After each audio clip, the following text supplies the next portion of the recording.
নমস্কার, ভতেশ্বর study class চ্যানেলে তোমাদের স্বাগত। তোমাদের জন্য দারুণ সুখবর।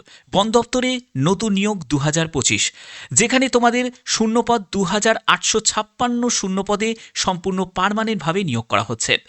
কোন কোন পোস্টে? ফরেস্ট গার্ড আছে, রেঞ্জার আছে, ক্লার্ক আছে, স্টেনোগ্রাফার আছে, ড্রাইভার আছে, সহায়ক সহ আরও বিভিন্ন পোস্টে নিয়োগ করা হচ্ছে। টোটাল শূন্যপদ 2856। এখানে তোমাদের যোগ্যতাও তোমাদের বিভিন্ন আছে, যেমন হচ্ছে ক্লাস 10 পাসের যোগ্যতার পোস্টও আছে, 12 পাস যোগ্যতা আছে, গ্র্যাজুয়েশন যোগ্যতা আছে। বেতন লেভেল বিভিন্ন লেভেল অনুযায়ী তোমাদের বেতন থাকবে। ছেলে মেয়ে উভয় প্রার্থীরাই আবেদন করতে পারবে। অল ইন্ডিয়া প্রত্যেক ফ্রেশার ক্যান্ডিডেটরাই আবেদন করতে পারবে। সম্পূর্ণ গুরুত্বপূর্ণ তথ্য আজকের এই ভিডিওর মাধ্যমে তোমাদের কাছে তুলে ধরবো। তো চলো মূল পিডিএফে চলে যাচ্ছি। তার আগে অবশ্যই বলবো চ্যানেলটিকে সাবস্ক্রাইব করে রাখো, কারণ এরকমই তোমাদের কাছে লেটেস্ট আপডেটগুলো তোমাদের কাছে পৌঁছে দিয়ে থাকি। তো দেখো, ফরেস্ট ডিপার্টমেন্টের তরফ থেকে এই বিজ্ঞপ্তি, তোমাদের নতুন বিজ্ঞপ্তি জারি হয়েছে, যেখানে টোটাল শূন্যপদ 2856 শূন্যপদে এই নিয়োগটি করা হচ্ছে। ঠিক আছে, তো এখানে দেখতেই পাচ্ছ যে একটি ওভারভিউ দেওয়া হয়েছে যে ফরেস্ট ডিপার্টমেন্টের তরফ থেকে সম্পূর্ণ সরকারিভাবে বিভিন্ন পোস্ট আছে। যেমন হচ্ছে দেখো, অ্যাসিস্ট্যান্ট ফরেস্ট কনজারভেটর আছে, ফরেস্ট রেঞ্জ অফিসার আছে, ফরেস্টার আছে, ফরেস্ট গার্ড আছে, স্টেনোগ্রাফার, আমিন, লোয়ার ডিভিশন ক্লার্ক, ঠিক আছে, তারপরে অ্যাটেন্ডেন্ট, ড্রাইভার সহ আরও বিভিন্ন পোস্ট আছে। এর পরবর্তী কী কী বলা হয়েছে আমরা এক এক করে দেখে নেব। এখানে দেখো, তোমাদের যে একটি ওভারভিউ দেওয়া হয়েছে যে অর্গানাইজেশন নেম ফরেস্ট ডিপার্টমেন্টের তরফ থেকে সম্পূর্ণ সরকারিভাবে এই নিয়োগটি করা হচ্ছে। যে পোস্টগুলোতে নিয়োগ করা হচ্ছে সেগুলো তোমাদের এখানে অলরেডি আমি বলে দিলাম। অ্যাসিস্ট্যান্ট ফরেস্ট কনজারভেটর আছে, ফরেস্ট রেঞ্জ অফিসার আছে, ফরেস্টার আছে, তারপরে গার্ড আছে, স্টেনোগ্রাফার, আমিন, লোয়ার ডিভিশন ক্লার্ক, অ্যাটেন্ডেন্ট এবং ড্রাইভার পোস্ট আছে। এই সবকটি পোস্ট কিন্তু পার্মানেন্টভাবে তোমাদের নিয়োগ করা হচ্ছে, কোনো কন্ট্রাকচুয়াল কিন্তু চাকরি এটা নয়। ওকে, এখানে তোমাদের বিভিন্ন পোস্ট, যার জন্য তোমাদের যোগ্যতাও বিভিন্ন। অ্যাডভার্টাইজমেন্ট ডেট দেখতেই পাচ্ছ জানুয়ারি 2026-এর। এর নোটিফিকেশন অনুযায়ী তোমাদের যে এখানে কিন্তু বিজ্ঞপ্তি তোমাদের জারি হচ্ছে। এবং এখানে দেখো তোমাদের যোগ্যতা কি প্রয়োজন। যারা মাধ্যমিক পাশের ক্যান্ডিডেট তোমাদের জন্যও শূন্যপদ রয়েছে, উচ্চ মাধ্যমিক পাশের ক্যান্ডিডেট তাদের জন্যও শূন্যপদ রয়েছে, আবার যাদের গ্র্যাজুয়েশন করা আছে তাদের জন্যও শূন্যপদ রয়েছে। এবার তুমি চাইলে তুমি যে কোনো পোস্টের জন্য একটি পোস্টের জন্য আবেদন করতে পারো। এছাড়া তুমি চাইলে যদি তোমার মনে হয় যে তুমি মাল্টিপল পোস্টের জন্য আবেদন করবে, তাহলে তুমি মাল্টিপল পোস্টের জন্যও আবেদন করতে পারো। ওকে, তোমাদের এখানে বয়স কি ক্যালকুলেট করতে হবে? 1/1/2026 হিসাবে তোমাদের বয়স 18 থেকে 40 বছরের মধ্যে তোমার বয়স হতে হবে। ওকে, তো অনেকটাই কিন্তু এজ লিমিট তোমাদের থাকছে।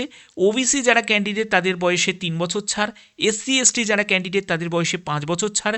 যেরকম তোমাদের গভর্নমেন্ট রুলস অনুযায়ী এজ রিল্যাক্সেশন আছে, সেরকম কিন্তু তোমাদের থাকবে। ঠিক আছে, পরবর্তী হচ্ছে যে তোমাদের এখানে দেখো ভ্যাকেন্সি কোন কোন পোস্টের জন্য কি, এইটা কিন্তু খুব গুরুত্বপূর্ণ পার্ট, ভালো করে বুঝে নাও। দেখো, এখানে তোমাদের অ্যাসিস্ট্যান্ট ফরেস্ট কনজারভেটরের জন্য 31টি মতো শূন্যপদ আছে, ফরেস্ট রেঞ্জ অফিসারের জন্য 40টি মতো শূন্যপদ আছে, ফরেস্টারের জন্য 188, এবং সবথেকে বেশি শূন্যপদ আছে ফরেস্ট গার্ডের জন্য 1816টি। ওকে, এবং স্টেনোগ্রাফার পোস্টের জন্য 55টি মতো শূন্যপদ আছে, আমিন পোস্টের জন্য 32টি মতো শূন্যপদ, লোয়ার ডিভিশন ক্লার্কের জন্য 396, এবং তোমাদের অ্যাটেন্ডেন্ট পোস্টের জন্য 17টি শূন্যপদ, ড্রাইভার পোস্টের জন্য 281টি শূন্যপদ।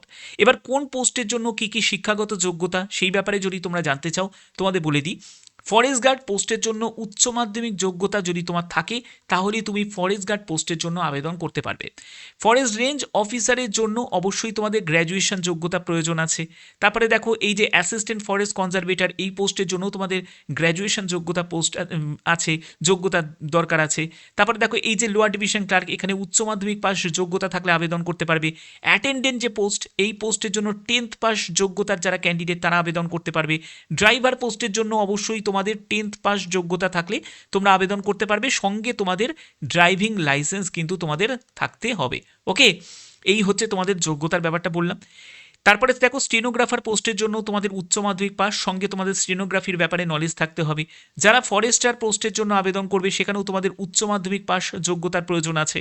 এই ব্যাপারে যদি আরও ডিটেলস তোমরা যদি জানতে চাও, তাহলে অবশ্যই তোমরা কমেন্টে আমাকে জানাবে। তাহলে কোন পোস্টের জন্য কী যোগ্যতা এবং কী সিলেবাস, আমি সম্পূর্ণ ডিটেলস আর তোমাদের কাছে ভিডিও আমি আনবো। ওকে, এবং এখানে দেখো, অল ইন্ডিয়া যে কোনো প্রার্থীরাই আবেদন করতে পারো, যে কোনো রাজ্য থেকে তোমরা আবেদন করতে পারো। তোমরা অবশ্যই কমেন্টে জানাবে যে কোন রাজ্য থেকে এই ভিডিওটা দেখছো।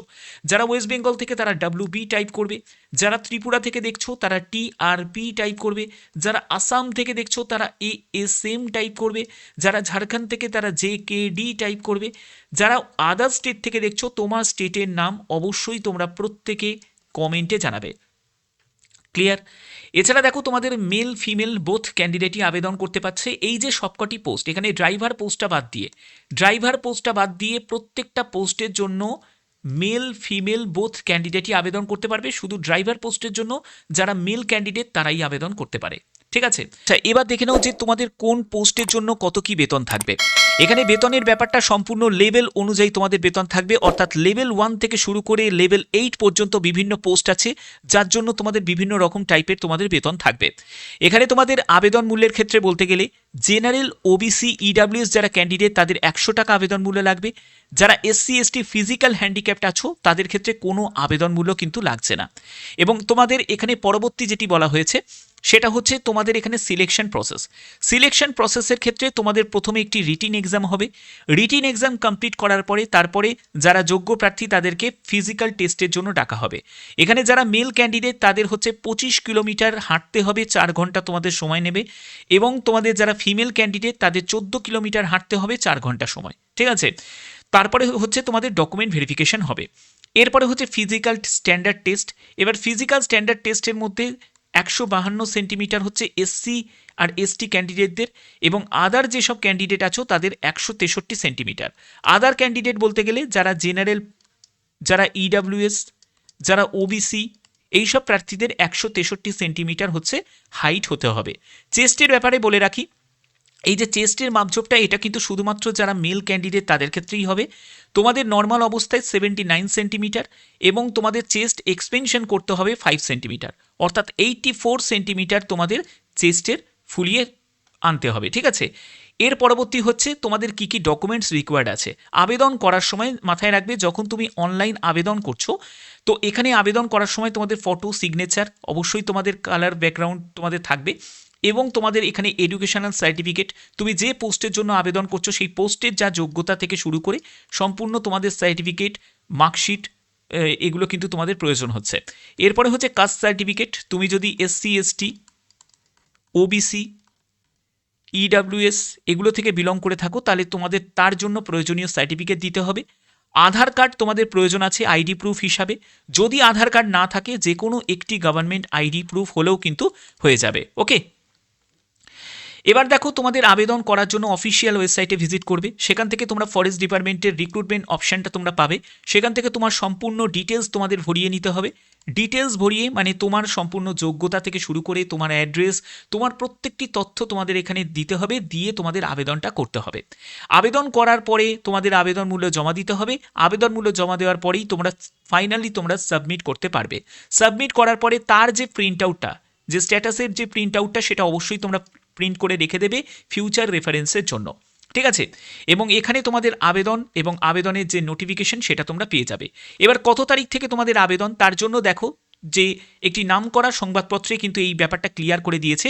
2856 শূন্য পদে কিন্তু নিয়োগ করতে চলেছে, এবং দেখতেই পাচ্ছ বন এবং জলবায়ু পরিবর্তন মন্ত্রী প্রমোদ কুমার, মানে যিনি মন্ত্রী, তিনি জানিয়েছেন যে 2856 পোস্টে নিয়োগ করতে চলেছে। বিজ্ঞপ্তির জন্য কিন্তু অফিসিয়ালিভাবে তিনি কিন্তু মানে এটা কিন্তু নিউজে জানানো হয়েছে। ওকে, তো তোমাদের নোটিফিকেশন কবে জারি হবে দেখো, নোটিফিকেশানের বলে রাখি নেক্সট মান্থেই কিন্তু তোমাদের নোটিফিকেশান জারি হয়ে যাবে। ঠিক আছে, এই ব্যাপারে তোমরা কনফার্ম থাকো, যেহেতু অফিসিয়ালিভাবে একটা পেপারে কিন্তু জানিয়ে দেওয়া হয়েছে এই ব্যাপারটা, তো সেক্ষেত্রে একদম জেনুইন আপডেট তোমাদের। তো এইসব যে বিভিন্ন তোমরা দেখতে পাচ্ছ, এইসব যে বিভিন্ন পোস্ট, যে পোস্টগুলো অলরেডি আমি তোমাদের বলে দিলাম, এইসব পোস্টগুলোর কিন্তু তোমাদের বিজ্ঞপ্তি খুব শীঘ্রই প্রকাশিত হতে চলেছে। যখনই আপডেট আসবে অবশ্যই তোমাদের কাছে সেই আপডেটটা পৌঁছে দেবো। তোমাদের বলেছিলাম যে কোনো তোমাদের আপডেট যখনই আসবে সেই আপডেট তোমরা এই চ্যানেলের মাধ্যমে পেয়ে যাবে। এর জন্য ভদ্রেশ্বর স্টাডি ক্লাস চ্যানেলটিকে অবশ্যই তোমরা সাবস্ক্রাইব করে রাখবে, যাতে তোমাদের কাছে প্রপার নোটিফিকেশান আপডেটগুলো পৌঁছে দিতে পারি। এছাড়া তোমাদের বিভিন্ন যখন আপকামিং যেসব নোটিফিকেশানগুলো বেরোতে পারে সেই সব নোটিফিকেশানের আপডেটটাও যাতে পৌঁছে দিতে পারি। এছাড়া তোমরা যারা যারা কোন কোন পোস্টের জন্য কি তোমাদের কোয়ালিফিকেশান প্রয়োজন আমি কোয়ালিফিকেশনের ব্যাপারটা যদিও ক্লিয়ার করে দিয়েছি, তবুও তোমরা যদি আরও ডিটেলসভাবে যদি তোমরা জানতে চাও যে কোয়ালিফিকেশন কি প্রয়োজন, তাহলে অবশ্যই তোমরা কমেন্ট করবে।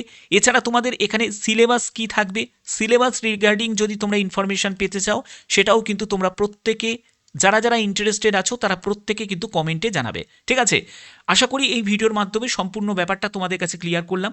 তো যদি ভিডিওটা ভালো লাগে অতি অবশ্যই ভিডিওটাতে একটি লাইক করো, চ্যানেলটিকে সাবস্ক্রাইব করে বেল আইকনটাকে অল করে রেখো, আর যে কোনো আপডেটের জন্য ভদ্র স্যার স্টাডি ক্লাস চ্যানেলটিকে সাবস্ক্রাইব করে রেখো। এখনের মতো এটুকুই, ধন্যবাদ।